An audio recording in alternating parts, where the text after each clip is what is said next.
we're back on topics. Only a few more to go before we find out who the #1 craziest rocker in history is, at least according to us. Now, on to number 3, Ozzy Osbourne. There's no suit, but Ozzy is Iron Man.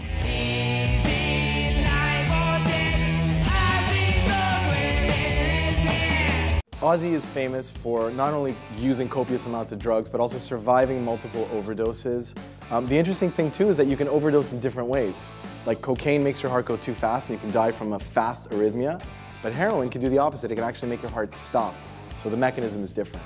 For decades, the Prince of Darkness mixed booze with every drug imaginable. No, it's like we did, 16 days ago we got over from Japan. He's survived overdoses, being fired from Sabbath, Randy Rhoads' death, and pissing on the Alamo while wearing women's clothes.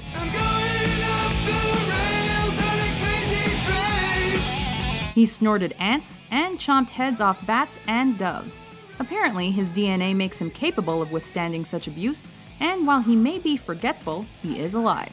Weak signal, that's about all I know. What's that weak signal? Jack! Can you get this television to work?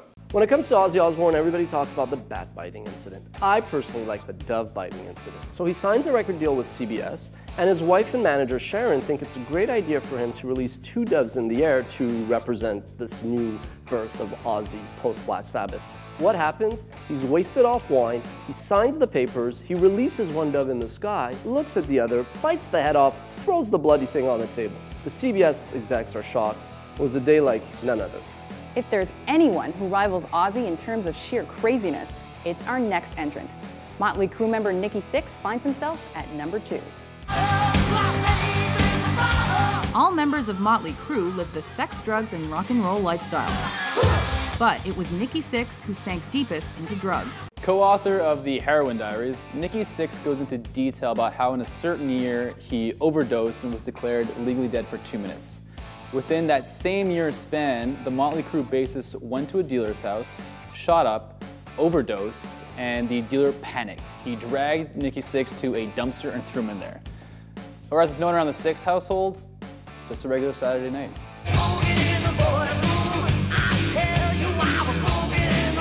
His troubled childhood and addictive personality meant this glam rock bassist had multiple overdoses and near-death experiences.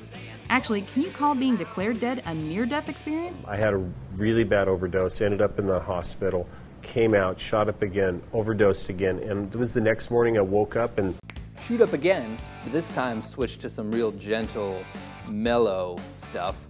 Overdose on that, wake up in the hospital, Tommy and Pam asked me if I want to spend the day on their yacht. I'm like, yeah, just let me shoot up a little bit first. So I do, underdose it, and I'm thinking this sucks. So shoot up again, overdose, ICU, and then I wake up and I realize, I got a problem. I gotta get some prescriptions for these sunglasses or I'm never gonna shoot up properly. So, long story short, that's how I got my optometrist addicted to smack. Jokes aside, it took Nikki Sixx decades to finally get sober. The light just went on, and it was over. I never picked up again. So far, it feels like we've seen it all. A man who institutionalized himself to clean up, a guitar god who shelled out $16,000 a week on heroin, a top hat wearing Axeman that needed a pacemaker to save his life, the best dressed half of the Toxic Twins who walked this way right off stage, the beach boy who traded California girls and good vibrations for pot, hash, LSD, and coke,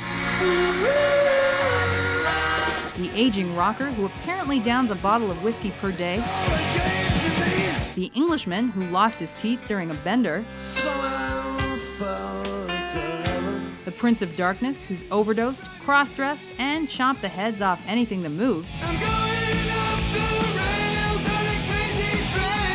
and the crew member who got a second chance at life and drugs. But there's still one entry left on our Topics Top 10.